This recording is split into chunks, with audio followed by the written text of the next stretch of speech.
അവള് മരിച്ചെങ്കിൽ എന്തിനായിരിക്കും ഇങ്ങനെയൊരു, അതും ഓട്ടോക്കാരനാൽ പീഡനത്തിനിരയെ അവള് ഒരു ഓട്ടോയില്. ചോദ്യങ്ങൾ ബാക്കിയായി അയാൾ ഓട്ടോ മുന്നോട്ടെടുത്തു. ഒരുത്തരം എവിടെയോ തന്നെ തേടിയിരിപ്പുണ്ട് എന്ന വിശ്വാസത്തിൽ. പുലർച്ചെ വീട്ടിലെത്തുമ്പോഴും മുറിയിൽ കയറി ഒന്ന് നടുനിവർത്തുമ്പോഴും മനസ്സിൽ ആ കുട്ടിയുടെ മുഖം മാത്രമായിരുന്നു. മനസ്സ് വല്ലാതെ അസ്വസ്ഥമാകുന്നു.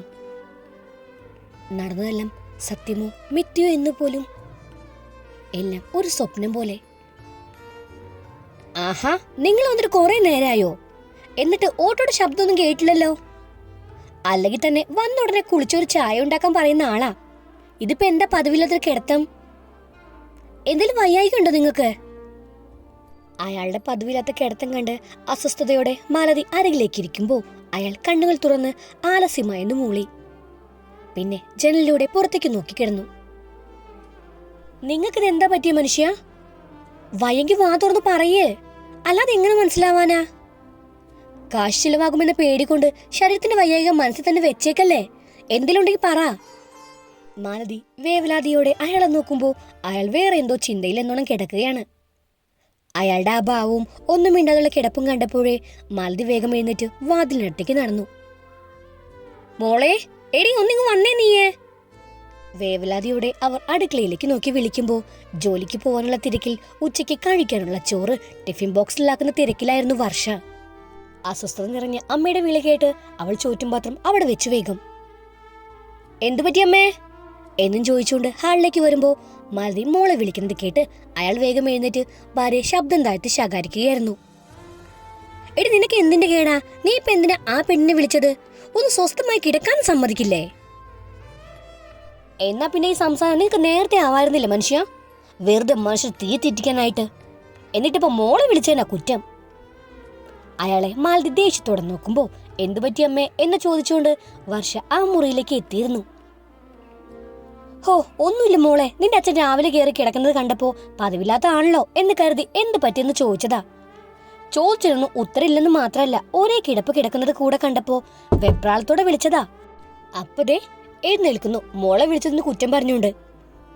അമ്മയുടെ വാക്കിൽ അമർഷം കണ്ടപ്പോ അവൾ വേഗം മുറിയിലേക്ക് കയറി അച്ഛനരികിലിരുന്നു. അച്ഛാ, എന്തെങ്കിലും പ്രശ്നമുണ്ടോ? ഉണ്ടെങ്കിൽ പറയണേ, നമുക്ക് ഹോസ്പിറ്റലിൽ പോവാം. എന്തേലും ബുദ്ധിമുട്ട് തോന്നുന്നുണ്ടെങ്കിൽ സാരില്ലെന്ന് കരുതി വെച്ചേക്കല്ലേ. അവൾ അച്ഛന്റെ കയ്യിലൊന്ന് മുറുക്കി പിടിച്ചു.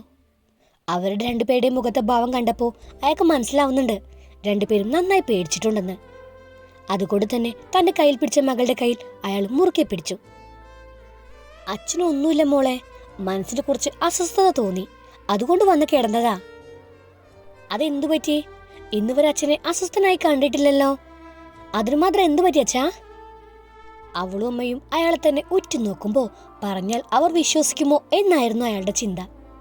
മരിച്ചൊരാൾ ഓട്ടോയിൽ കയറുന്നതും അവളുടെ വീട് വരെ കൊണ്ടുപോകുന്നതും മറ്റും പറഞ്ഞ മറ്റൊരു ബാലരമ്മ കഥ കേട്ട പോലെ അമ്മയും മോളും കളിയാക്കി ചിരിക്കുകയുള്ളൂ എന്നയാൾ കരുതി. അതുകൊണ്ട് തന്നെ ആദ്യമൊന്നും മടിച്ചെങ്കിലും മകളുടെ നിർബന്ധം കണ്ടപ്പോ മടിച്ചാണെങ്കിലും രാത്രി മുതൽ ഈ പുലർച്ചെ വരെ ഉണ്ടായ കാര്യങ്ങളെല്ലാം അയാൾ ഒറ്റ ശ്വാസത്തിൽ പറഞ്ഞു. എല്ലാം കേട്ട് കഴിഞ്ഞ് വിശ്വസിക്കാൻ കഴിയാതെ ഞെട്ടലിരിക്കുകയായിരുന്നു മാലതിയും വർഷയും. ഒരു ഫാന്റസി കഥ കേട്ടതുപോലെ ഇരിക്കുന്ന മകൾക്കും ഭാര്യയ്ക്കും മുന്നിൽ അയാൾ ഒന്നുകൂടെ ആണയിട്ട് പറയുന്നുണ്ടായിരുന്നു. സത്യം മോളെ, ആ കുട്ടി മരിച്ചു പോയതാണെന്ന് ആ വീട്ടിലെത്തുമ്പോഴാണ് ഞാൻ അറിയുന്നത്. അവിടെ ഉണ്ടായിരുന്നൊരു പയ്യൻ പത്രത്തിൽ വന്ന വാർത്ത കൂടി കാണിച്ചു തന്നപ്പോ തിരികെ ഓട്ടോയിൽ വന്ന് നോക്കുമ്പോ അവിടെ ആരും ഉണ്ടായിരുന്നില്ലെന്ന്. അച്ഛൻ ഇത് എന്തൊക്കെയാ പറയുന്നത്? കുറച്ചു ദിവസം മുമ്പേ മരിച്ചു പോയ ആള് അച്ഛന്റെ ഓട്ടോയിൽ കയറിയെന്നോ? എന്നിട്ട് അവരെയും കൊണ്ട് ആ വീട് വരെ പോയെന്നോ? വേണ്ടാത്ത ഓരോന്നും ചിന്തിച്ചിട്ടുള്ള തോന്നലാണ്, അല്ലാതെ ഇക്കാലത്ത് മരിച്ചൊരാള് ഓട്ടോയിൽ കയറുന്നൊക്കെ പറഞ്ഞാ ആരിലും വിശ്വസിക്കുവോ? അച്ഛൻ പറഞ്ഞതൊന്നും വിശ്വസിക്കാൻ അവൾക്ക് കഴിയുമായിരുന്നില്ല. അച്ഛന്റെ ഓർമ്മകൾക്ക് എന്തോ പറ്റിയിട്ടുണ്ട് എന്നായിരുന്നു ആ സമയം അവൾ ചിന്തിച്ചത്. ഇതൊക്കെ കൊണ്ടാണ് ഞാൻ മോളെ നിന്റെ അമ്മയോടും ആദ്യം പറയാതിരുന്നത്. ആർക്കും വിശ്വസിക്കാൻ കഴിയില്ല ഇതൊന്നും. പക്ഷെ മോളൊന്ന് ചിന്തിച്ചേ, ഈ കടവന്തറയിൽ നിന്നും തൃശ്ശൂറുള്ള അവളുടെ വീട്ടിലേക്ക് വഴിതെറ്റി ഞാൻ എങ്ങനെ എത്തിയെന്ന്. ഒരിക്കൽ പോലും പോവാത്ത ആ വഴിയിൽ ഒരാൾ വഴി കാട്ടാനില്ലാതെ എനിക്ക് പോകാൻ പറ്റുമെന്ന് തോന്നുന്നുണ്ടോ? അപ്പോഴായിരുന്നു വർഷ അത് ചിന്തിച്ചത്. അത്ര ദൂരം സഞ്ചരിച്ച് ആ വീട്ടിൽ തന്നെ എത്തണമെങ്കിൽ അവൾ വേഗം അച്ഛന്റെ കയ്യിൽ ഒന്നുകൂടെ അമർത്തി പിടിച്ചു. അച്ഛൻ ആ പത്രം ശ്രദ്ധിച്ചായിരുന്നോ? അത് എന്നത്തെയാണെന്നോ മറ്റോ? അവളുടെ ചോദ്യം കേട്ട് അയാൾ ഇല്ലെന്ന് തലയാട്ടി. പക്ഷെ എന്തോ ഓർത്തെടുത്തതുപോലെ അയാളെ മോളെ നോക്കി. ഡേറ്റ് നോക്കിയില്ല മോളെ, പക്ഷെ ആ ചെറുപ്പക്കാരൻ പറഞ്ഞത് ആ കുട്ടി മരിച്ചിട്ട് 1 മാസം ആയെന്നാ. അയാൾ അവളുടെ മുഖത്തേക്ക് തന്നെ നോക്കുമ്പോൾ വർഷ വേഗം എഴുന്നേറ്റ് അവളുടെ മുറിയിലേക്ക് ഓടി. പിന്നെ അവിടെ ഒതുക്കി വെച്ചിരിക്കുന്ന പത്രക്കെട്ടുകളിൽ നിന്നും 1 മാസം മുന്നേയുള്ള പത്രങ്ങൾ തിരഞ്ഞെടുത്തു. അതിൽ ഓരോന്നും അവൾ സുസൂക്ഷ്മം നിരീക്ഷിച്ചു. ബലാത്സംഗത്തിനിരയായ പെൺകുട്ടിയുടെ ആത്മഹത്യയും ഓട്ടോ ഡ്രൈവർ പ്രതിയുമായ വാർത്ത കണ്ടെത്താൻ ഒത്തിരി കഷ്ടപ്പെടേണ്ടി വന്നില്ല അവക്ക്.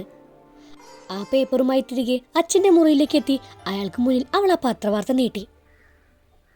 ഇതാണോ അച്ഛാ വാർത്ത? അവൾ നീട്ടിയ പേപ്പർ കയ്യിൽ വാങ്ങി അയാൾ ആ വാർത്തയിലേക്ക് അമ്പരപ്പടം നോക്കി. പിന്നെ വർഷയുടെ മുഖത്തേക്കും. അതെ മോളെ, ഇതാണ് മോളെ. അയാൾ വാക്കുകൾ കിട്ടാതെ മോള് നോക്കുമ്പോ അവൾ ആ പത്രം വാങ്ങി ആ വാർത്ത ഒന്നുറക്കെ വായിച്ചു. കൊച്ചിയിലെ ഹോട്ടൽ മുറിയിൽ പീഡിപ്പിക്കപ്പെട്ട നിലയിൽ കണ്ടെത്തിയ പെൺകുട്ടി ആത്മഹത്യ ചെയ്തു. പീഡനത്തിന് ഇരയാക്കിയെന്ന് കരുതപ്പെടുന്ന ഓട്ടോ ഡ്രൈവറായ പ്രതിയെ പോലീസ് കസ്റ്റഡി ചെയ്തതിന് പിന്നാലെയാണ് യുവതി ആത്മഹത്യ ചെയ്തത്. പാലക്കാട് കണ്ണേടി സ്വദേശി ഹരിശങ്കറാണ് പ്രതി. കൂടുതൽ ആളുകളുണ്ടോ എന്ന് പോലീസ് അന്വേഷിക്കുന്നു. വാർത്ത പലവട്ടം അവൾ ഇരുത്തി വായിച്ചു. പക്ഷേ വായിക്കുമ്പോഴെല്ലാം കൂടുതൽ കൺഫ്യൂഷൻ ഉണ്ടാക്കുന്നതായിരുന്നു. ഇതിപ്പോ എന്തായിരിക്കും അച്ഛാ? മരിച്ച കുട്ടി തൃശ്ശൂര്, അച്ഛനിവിടെ കൊച്ചിയില്, ഇതിൽ പറയുന്ന പ്രതി പാലക്കാടും. ഒന്നും അങ്ങോട്ട് ലിങ്ക് ആവുന്നില്ലല്ലോ. അവൾ തലയിൽ കൈകൊടുത്തിരുന്നു കുറച്ചു നേരം. പെട്ടെന്നെന്തോ ഓർത്തതുപോലെ അവൾ ആകാംക്ഷയോടെ അച്ഛന്റെ മുഖത്തേക്ക് നോക്കി. അച്ഛാ, അച്ഛന്റെ ഓട്ടോയുടെ നമ്പർ എത്രയാ? ഇവൾക്കിത് എന്തു പറ്റിയെന്ന ചിന്തയോടെ അയാൾ ആലസ്യമായിട്ടായിരുന്നു ആ നമ്പർ പറഞ്ഞത്.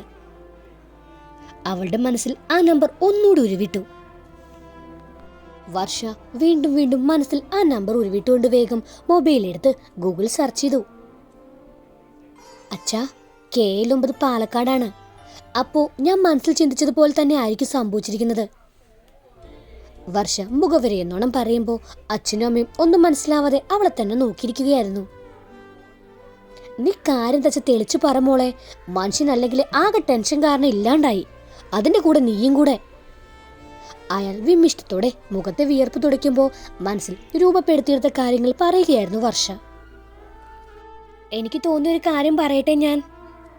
ഈ പെൺകുട്ടിയെ പീഡിപ്പിച്ചെന്ന് പറയുന്ന ആള് ഒരു ഓട്ടോ ഡ്രൈവർ ആണെന്നല്ലേ പറഞ്ഞത്? അങ്ങനെയാണെങ്കിൽ ആ ഓട്ടോ ആണ് അച്ഛനിപ്പോ ഓടിക്കുന്നതെങ്കിൽ പാലക്കാടുള്ള ആളാണ് പ്രതി. ഈ ഓട്ടോയും പാലക്കാട് രജിസ്ട്രേഷനാണ്. എല്ലാം കൂടി കൂട്ടി വായിക്കുമ്പോൾ അവൾ തന്റെ മനസ്സിലുള്ള കാര്യം അവർക്ക് മുന്നിൽ അവതരിപ്പിക്കുമ്പോൾ മാലതി എല്ലാം കേട്ട് അന്തം വിട്ടിരിക്കുകയായിരുന്നു. ഈ സ്റ്റോറിയുടെ ബാക്കി കേൾക്കാൻ നിങ്ങൾക്ക് താല്പര്യമുണ്ടെങ്കിൽ സബ്സ്ക്രൈബ് ചെയ്ത് സപ്പോർട്ട് ചെയ്യുക. കൂടുതൽ തന്നെ ബെല്ലൈക്കണും പ്രസ് ചെയ്യാൻ മറക്കരുത്. Thank you.